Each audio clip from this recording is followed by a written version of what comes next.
Everyone, welcome back to my channel, welcome to another blog. এখন বাজে দুপুর 3:30 আর আমি, মা আর ঈশা তিনজনে রেডি হয়ে গেছি। রেডি হয়ে যাচ্ছি হচ্ছে দুর্গাপুর এয়ারপোর্ট। তার কারণ হচ্ছে 2 বছর পর ভাই আসছে।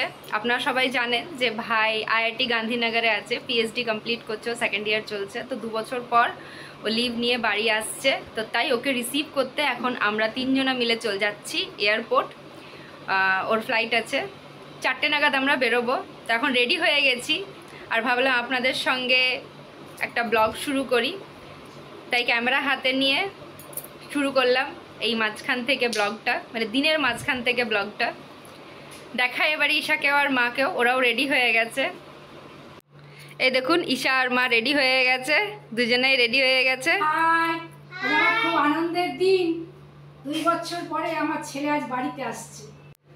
চলুন এবারে আমরা আস্তে আস্তে বেরোই, আর যা হবে যেভাবে হবে আমি ব্লগটা অমনিভাবে কন্টিনিউ করব। তো চলুন এই ব্লগটা এমনিভাবেই কন্টিনিউ করা যায়। Fire went out, lights went down. When you feel lost in your shadow, don't feel alone, don't scream so loud. We are living in this cruel world, broken but strong, gotta move on.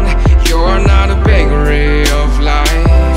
Equip my soul, find the real gold. I'll fulfill what I started.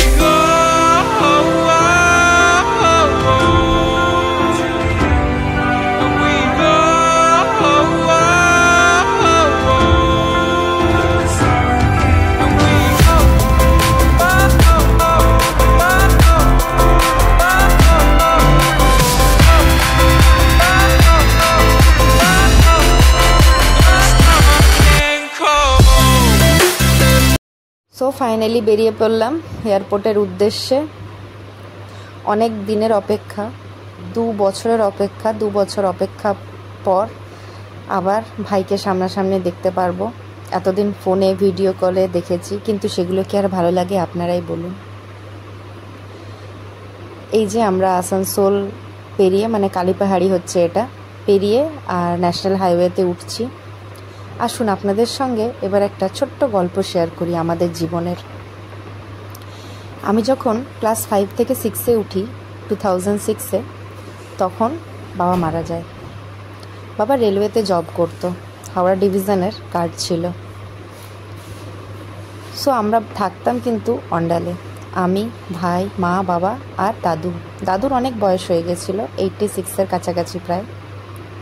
এই ছোট্ট আমাদের একটি সুন্দর family ছিল। বাবা মারা যাওয়ার পর মা বাবারই কম্পেনসেশন গ্রাউন্ডে চাকরি পায় রেলওয়েতে। মায়ের পোস্টিং ছিল কিন্তু বর্ধমানে। মা ডেলি প্যাসেঞ্জারি করতো, আমি, ভাই, দাদু বাড়িতে থাকতাম।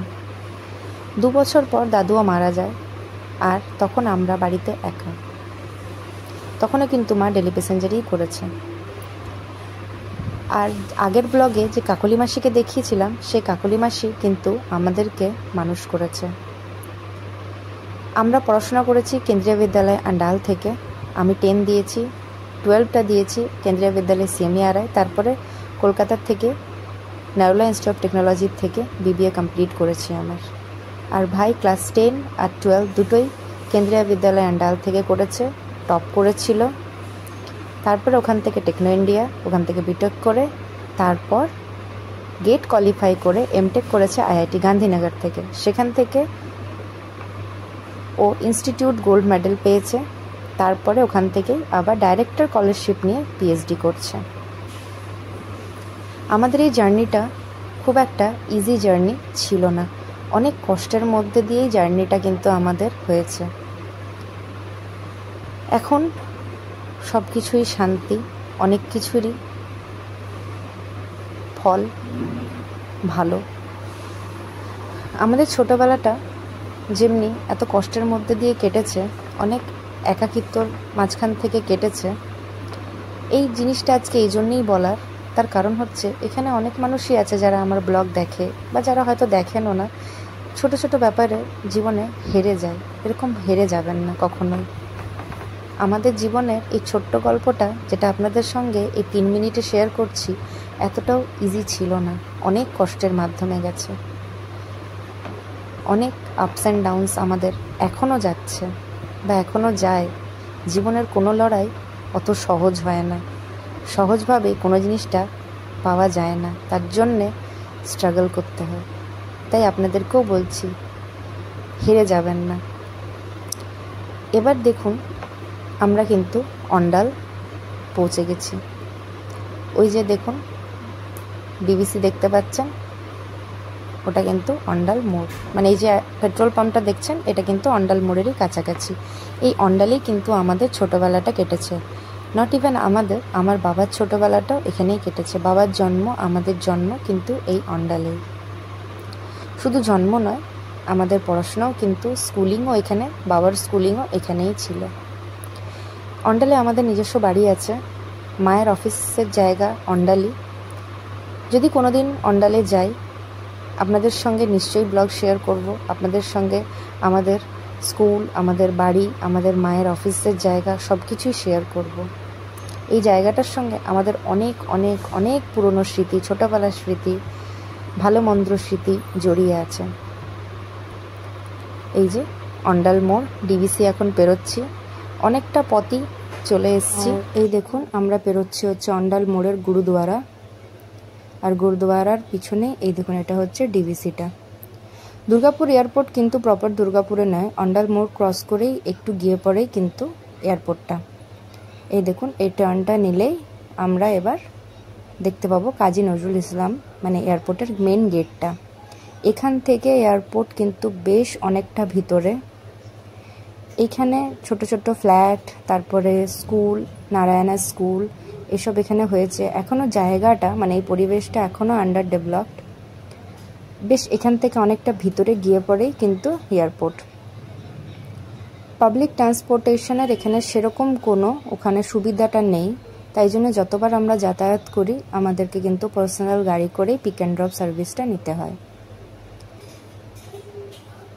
এখান থেকে প্রায় অনেকটা ভিতরে দেখুন। তবে এরিয়াটা ভালো হয়েছে, অনেক সুন্দর হয়েছে, আস্তে আস্তে ডেভেলপ হচ্ছে। যতবার আসি একটা কিছু নতুন জিনিস দেখতে পাই। ওই দেখুন দেখা যাচ্ছে এয়ারপোর্টটা, দাঁড়ান ভালো করে দেখাই। ওই দেখুন ওটা হচ্ছে কাজী নজরুল ইসলাম এয়ারপোর্ট। এয়ারপোর্টে আসার অপেক্ষা তো আমাদের শেষ। এবারে অপেক্ষা যে কখন ভাইয়ের ফ্লাইটটা ল্যান্ড করে আর ভাইয়ের সঙ্গে দেখা হয়। এখানে এসে শুনলাম আমরা যে ফ্লাইট নাকি একটু লেট আছে, দিল্লির থেকে ছাড়তে একটু লেট হয়েছে। তবে ঠিক আছে, আমরাও পৌঁছে গেছি, আর কিছুক্ষণ পরেই নাকি ল্যান্ড হবে। এই দেখুন এটা হচ্ছে এয়ারপোর্টটা। মা আর ঈশা ঘোরাঘুরি করছে, আমাদের একদমই ভালো লাগছে না বসে থাকতে, মনে হচ্ছে সময়টা কত জলদি পেরোয়। আর কিছুক্ষণের অপেক্ষা। এবার আমাদের অপেক্ষা শেষ, আর ওই যে ভাই আসছে। মাকে জিজ্ঞেস করছিলাম তুমি কি বুঝতে পারছো, দেখতে পাচ্ছ? মা বলছে হ্যাঁ আমি দেখতে পাচ্ছি। আর ঈশা এতটা এক্সাইটেড ছিল, ভিতরে ঢুকে যাচ্ছিল, তো ওকে সিকিউরিটি আটকে দিয়েছিল। এবার ওখান থেকে আমরা বাড়ির উদ্দেশ্যে রওনা দিলাম। আমাদের রাস্তাটা যতটা আসতে টাইম লেগেছে, মনে হচ্ছে যেতে অতটা টাইম লাগছে না, মনে হচ্ছে যেতে খুব তাড়াতাড়ি শেষ হয়ে যাবে। এই যে আবার গেটটা, এটা এবার মনে হচ্ছে কত তাড়াতাড়ি বাড়ি পৌঁছাই। এতদিনে অনেক গল্প, অনেক আড্ডার স্টক, অনেক কিছুই জমে আছে, মনে হচ্ছে বাড়ি গিয়ে আজকেই সব কিছু বলে ফেলি। আর ঈশা আসার সময় এত এক্সাইটেড ছিল, দুপুরেও ঘুমায়নি, তাই যাওয়ার টাইমে গাড়িতে ঘুমিয়ে পড়েছিল। আর ভাই এয়ারপোর্ট থেকে আসার সময়তে ওর জন্য একটা খুব সুন্দর খেলনা নিয়ে এসছে, আর আমার আর মায়ের জন্য নিয়ে এসছে এই মোহনথাল বলে মিষ্টিটা। এটা একদম পিওর ঘিয়ের মিষ্টি, আর এটা মুগ ডালের দিয়ে বানানো হয়, ভীষণ টেস্টি লাগে, উপর থেকে প্রচুর ড্রাই ফ্রুটস দেওয়া থাকে, আমার ভীষণ ফেভারিট। আর বিকেলে স্ন্যাক্সের জন্যে আমি বানাচ্ছিলাম পাস্তা। এখানে পাস্তা হচ্ছে কেন কি ভাই সে সকালে বেরিয়েছিল, তারপরে দিল্লি আহমেদাবাদ টু দিল্লি, দিল্লির থেকে তারপর ওর দুর্গাপুর জার্নিটা হয়েছে। তাই আমি বিকেলবেলাতে টিফিনে বানিয়েছিলাম একদম হালকা করে পাস্তাটা আমার একদম রেডি হয়ে গেছে। এবারে গরম গরম সবাই মিলে খেয়ে নেব। এই দেখুন রেডি একদম। তারপরে আমি আর ঈশা একটুখানি মিষ্টিটা টেস্ট করে নিচ্ছিলাম। আমার তো এই মিষ্টিটা ভীষণই ভালো লাগে খেতে। ঈশাও ফার্স্ট টাইম ট্রাই করলো, ওরও বেশ ভালোই লেগেছে, বলছিল যে মাম্মা মিষ্টিটা খুব ভালো খেতে। তো যাই হোক, চলুন এই ব্লগটা এখানেই শেষ করব। যদি এই ব্লগটা ভালো লাগে তাহলে অবশ্যই আমার কমেন্টের মাধ্যমে জানাবেন। তার সাথে সাথে আমার চ্যানেলটাকে লাইক, শেয়ার, সাবস্ক্রাইব করে দেবেন, আমার পাশে থাকবেন। তো আগামী দিনে আবার একটা নতুন ব্লগ নিয়ে ফিরবো। ততক্ষণ অবধি আজকের জন্য এইটুকুই। Tata, by.